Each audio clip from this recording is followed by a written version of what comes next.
Good morning. This is Rachel with Infused Meadows, and today I'm making deviled eggs. I thought I'd bring you along. Hopefully you'll like it. I've got my pot on high. I need this water to boil. Once it boils, we're going to put our eggs in. I'm doing 6 today, which will make 12 deviled eggs. Once your eggs go into the boiling water, the boil will stop, and then you're going to set a timer. I use medium boiled eggs. I don't do hard boiled for almost anything. So for me, I'm going to set my timer for 12 minutes. At the end of 12 minutes, you're going to take your eggs out of this pot and into a bowl of ice cold water. You want to stop the cooking process, and you're going to let them cool off. Once they get to that stage, you're going to take them out, peel them, and then I'll bring you back at that point. Okay, so we have peeled eggs, and all you're going to do is you want to cut these right down the middle. Carefully. You don't want to completely break this egg. Okay. You want to take out your yolk, put that into a bowl, and then set your egg half. I'm using a container. And you're going to do this with all of your eggs, however many you want to do. Be back. Now that you have all of your egg yolks into a bowl, you can either use a masher, you can use a blender if you want, or you can use a fork. This is my preferred. I just turn the bowl, mash the yolks, and you want to get these nice and smooth and mashed up. And then once you get that, we'll be right back. Nice and mixed in. As you can see, they're all broken down. And now what I'm going to do is I'm going to add mayonnaise, and I'm going to add mustard and some salt. 1 second and be right back.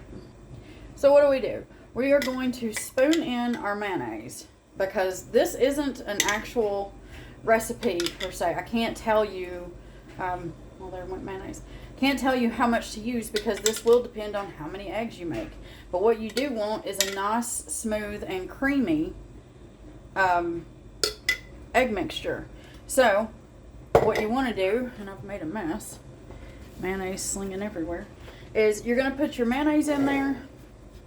You're going to add some mustard. I usually do just a little bit of mustard. This is why I don't do mustard in my mayonnaise. I need to be able to control what's in there. And then you're going to stir this up, okay? And when it reaches the consistency that's nice and creamy and smooth, you want to stop. I'm going to start with 1/4 teaspoon of salt, and then you want to taste it. Once I get there, I'll be back. Okay, so for me personally, this ended up being about a heaping 1/4 of a teaspoon of salt. And I found that was perfect. I did end up adding another spoonful of mayonnaise and just a little bit more mustard to get the right flavor that I'm after. But like I said, this is 100% on your taste. So once you get it all nice and creamy, you taste it, okay? And you just keep playing with it until you get it where you want it. Yeah, a little of mayonnaise, just a tiny bit of mustard, and a little bit of salt. Stir that, taste it, and get it where you like it. Once you have that done, you're going to take your egg, and you want to put your filling inside of it.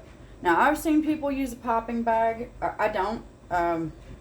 This is the way I've done this my whole life, and so does my mama and my mama. So we'll just call it a family tradition.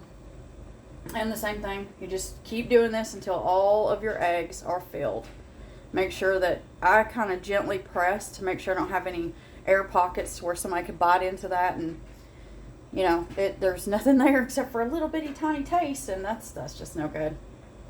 Okay, so I'm gonna do all these, and then once you get them done, okay, if you want to be, if you want a little bit of decoration, you can sprinkle some paprika across the top.